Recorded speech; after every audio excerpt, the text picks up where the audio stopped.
Hello and welcome back to Mannings Heath Golf Club and Wine Estate. I am now joined by the General Manager, Mr. Adam Streeter.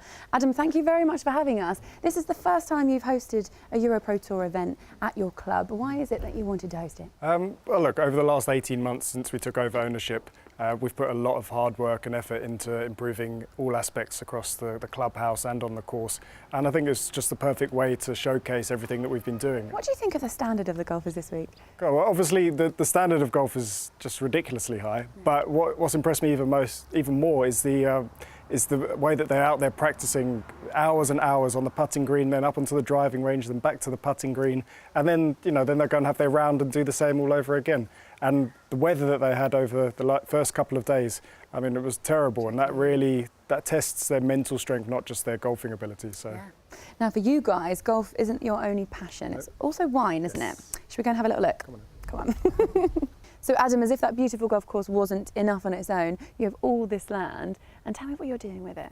Well, one of the main motivations for buying Mannings Heath originally was because we wanted to bring over our South African wines, Benguela Cove, over from South Africa and get them into the UK market.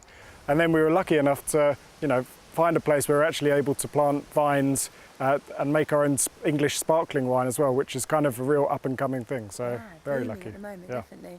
Now, how long from the minute you plant these to the minute you can take a sip? Well, it's quite a while. So we only planted these vines in April this year. So from there, it takes about 3 years before we can actually harvest. Over that 3 years, we'll be building a winery on site. Then those grapes will go into the winery. Be about another 2 years then where the juice sits in the bottle and actually becomes sparkling wine. So you're looking at about 5 or 6 years before you actually get to have a sip. I'll certainly be thirsty by then. I think I'll see you in 5 or 6 years then. This is the world's leading developmental tour where young professionals gain valuable experience in their journey towards golf's top table.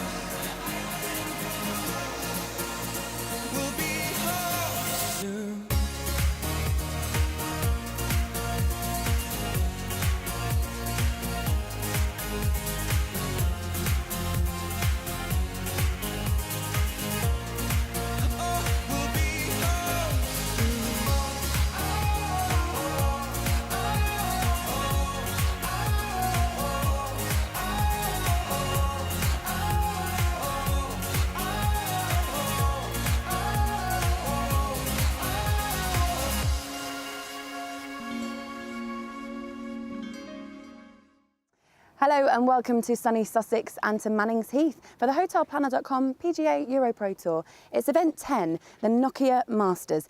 Now our players are fighting for the top 5 spots in the race to Amendoira, so there's plenty to play for as we edge closer to the finish line. So let's take a look at the leaderboard in the race to Amendoira after 9 events. Chris Lloyd leads the way with his 2 wins on just under 25,000, followed by Nick Marsh and Jonathan Caldwell, and it's Robert Shaw and Raymond who take the remaining Challenge Tour spots. There is Lloyd, par 5, 3rd shot. These are the holes you really want to take advantage of on a day like this, and he's left himself some work to be done there. Here we are at the 10th par 3, 188 yards, straight down the hill, their signature hole. I mean, what a hole it is as well. Got a waterfall on the right, feeds in right in front of the green. I mean, it's so difficult as well. You stand on this tee box and you're not feeling a great deal of wind in your face or on your body, but it's out there and above these big trees.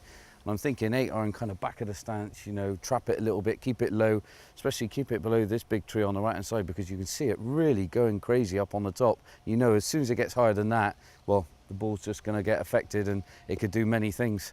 So I'm just thinking, just a nice soft 8 iron, keep it low, under the wind, job's a good one.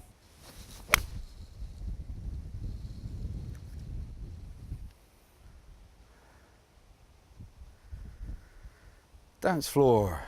There we go. What a par 3.